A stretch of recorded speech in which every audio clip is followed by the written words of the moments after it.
এটা হচ্ছে 12 মাসি ভিয়েতনামি সেই সবুজ কাঁঠাল। এর ভিতরে হচ্ছে এটা আটা হয় না।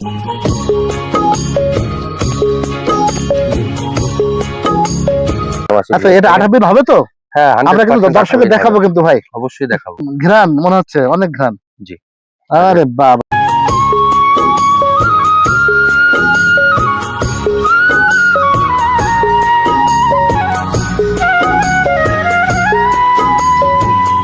দর্শক আমি একটু খেয়ে দেখি সদর ভাই যে কাঁঠাল করলো। এই দেখুন, কাঁঠালের কোয়া থেকে একটা কোয়া নিয়েছি, বেশি ফেলে দিয়েছি। আর এই যে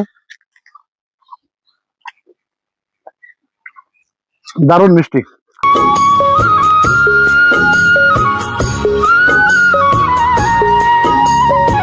যেটা খাওয়া অবস্থায় খাওয়া যাবে, আবার যদি এই গাছে যদি পাকে 2-3 দিন ঘুরে রেখা যায় তাহলে কিন্তু হচ্ছে এটা নরম হবে। নরম হবে, হ্যাঁ।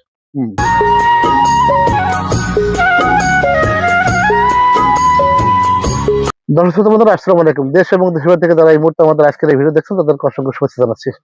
দর্শক, দাঁড়িয়ে আছি একটি কাঁঠাল গাছের নিচেই, আর দেখতে পাচ্ছেন গাছে কিন্তু অসংখ্য রকমের কাঁঠাল ধরেছে। আর আমার গায়ের পোশাক দেখে আপনারা বুঝতে পারছেন এখন ভরা শীত মৌসুম। আমাদের দেশে কাঁঠাল কিন্তু জ্যৈষ্ঠ মাসে পাকে। যখন আম কাঁঠাল পাকার একটা প্রবাদ আছে যে জ্যৈষ্ঠ মাসে আম কাঁঠাল পাকে, কিন্তু আমরা এখন আসছি শীতকালে। আর শীতকালে দেখুন যে এই গাছে কি পরিমাণ কাঁঠাল ধরেছে, এবং গাছটা দেখুন আপনারা, প্রতিটি গাছের ডালে ডালে কিন্তু কাঁঠাল রয়েছে।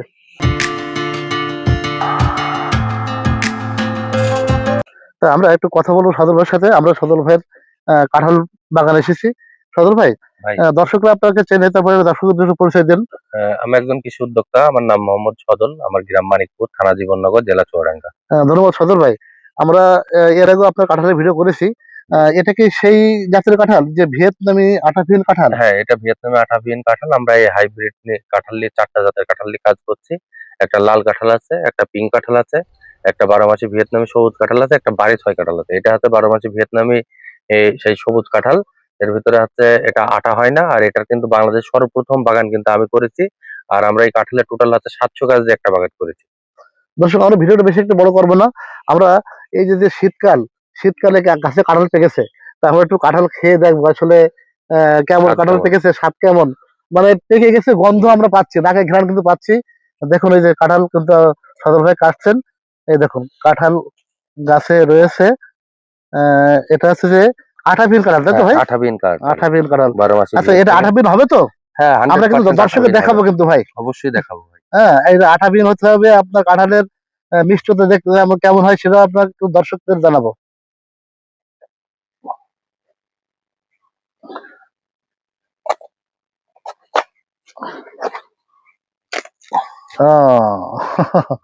এই যে কেমন পাকা শুরু করেছে, আর পাকলে কি আজকে প্রথম পাকছে তো, একটু আরো আরো আরো সময় লাগবে।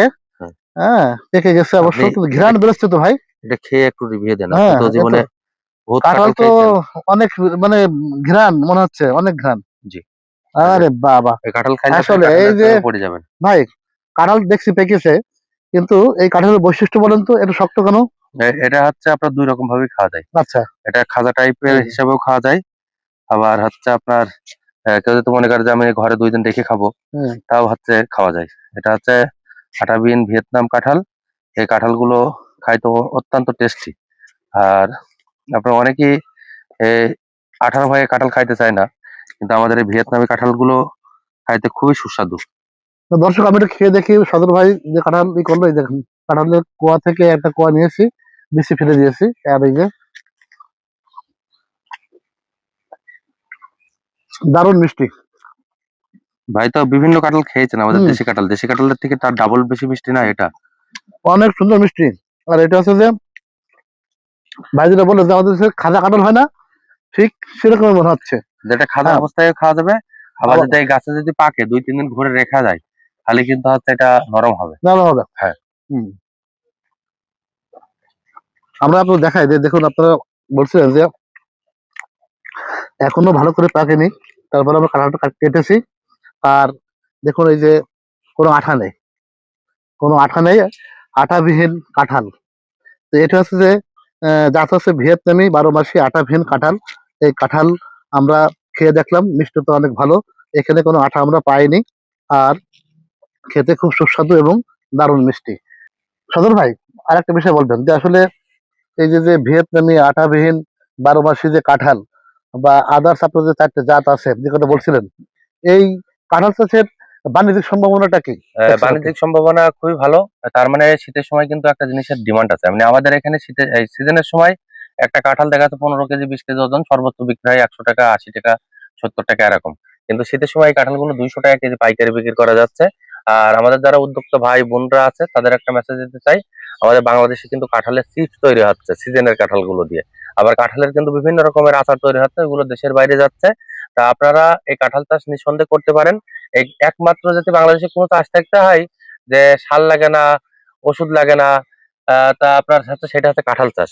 কাঁঠালে আমরা এতে কোনো স্প্রেও করি না, সারও দিই না। এটা এমনিতেই কাঁঠাল ধরে। আর যার বাড়ি অপরিত্যক্ত জায়গা আছে তারা যদি শখের বসে একটা গাছ লাগায় রাখতে পারেন, আপনারা 12 মাস কাঁঠাল খাইতে পারবেন। আর এই কাঁঠালগুলো ও, দেখেন এই যে 1 বছরের মধ্যে, মানে গাছ লাগানোর 1 বছরের মধ্যে কাঁঠাল ধরে, যে এখানে 2টা কাঁঠাল দর্শক ধরেছে। দেখুন, ছোট্ট একটি কিন্তু চারা দেখুন, আর এই যে অলরেডি কাঁঠাল ধরেছে, দারুণ একটা বিষয় কিন্তু। জি। হ্যাঁ, সদর ভাই, এই চারা কি পাওয়া যায় আপনার এখানে? হ্যাঁ, আমাদের এখানে চারা পাওয়া যায়। কেমন দামে বিক্রি হয় এগুলো? এগুলো আপনার বড় ছোট সাইজের উপরে দাম ভাই। ও আচ্ছা আচ্ছা, তাই না? জি ভাই। আচ্ছা, তো দর্শক আমরা সদর ভাইয়ের ভিয়েতনামি 12 মাসি আঠাবিহীন কাঁঠালের যাবতীয় তথ্য জানতে পারলাম, পাশাপাশি আমরা কাঁঠাল কেটে খালাম এবং আপনাদেরকে দেখালাম।